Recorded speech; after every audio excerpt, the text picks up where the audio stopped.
Hey YouTube, this is Chris. I did some maintenance on my 7.3 diesel. I was going to replace the fuel filter, but I was going to go a little bit further than that. I was actually going to remove the spring and plunger inside of the standpipe that's in the fuel filter housing. By doing so, you can relieve some restriction in the fuel system.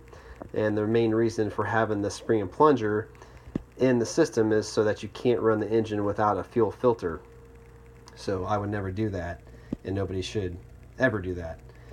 So I buy Ford Motorcraft parts for this, and when I was in there, I was going to take the fuel heater and the standpipe out, obviously, and there's two screws that hold it, and they're Torx screws. So when I took it out, there was a little bit of dirt in the bottom of my system, and of the fuel bowl. So I was going to clean it out with some brake cleaner.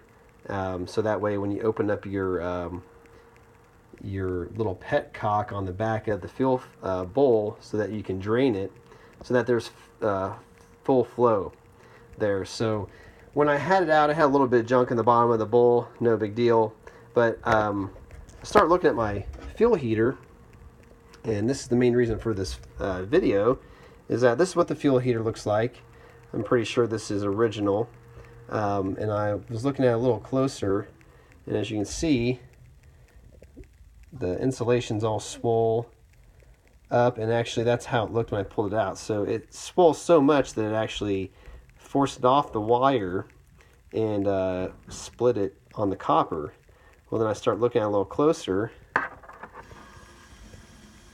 Well, there's my solder connection.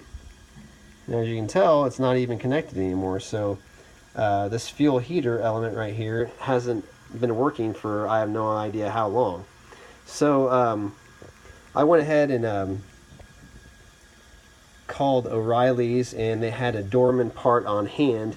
And I do like to use Motorcraft parts, and I would have liked to have had a Motorcraft part on hand, but I did some research, and basically if you guys do some research online, the Dorman part and the Ford Motorcraft replacement for this looks exactly the same.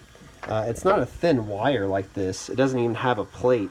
It's just it's a really thick gauge. I mean, it's almost like a 6 gauge thickness where the heating element is. So it seems to be a much better updated design.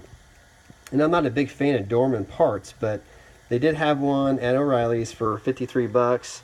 Lifetime warranty. It plugged right in. It uses this little tiny spade connector, and it matched right up. It actually came with a set of screws that you can use to like mount the new one.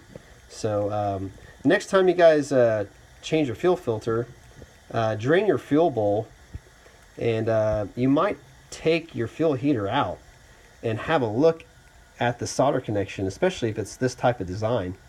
Because if you don't have a good connection, like this one has no connection, then obviously your fuel heater's not working. And that would definitely affect your cold starting in the wintertime. Obviously there's additives you can add to your fuel to keep it from gelling, but this is one reason why they do put the fuel heater in, is so that way when the glow plugs are warming up in the fuel bowl, you can actually warm the fuel up too. So just a few things I found doing this. Figured I'd just pass along to you guys. You guys have a great day. Talk to you later.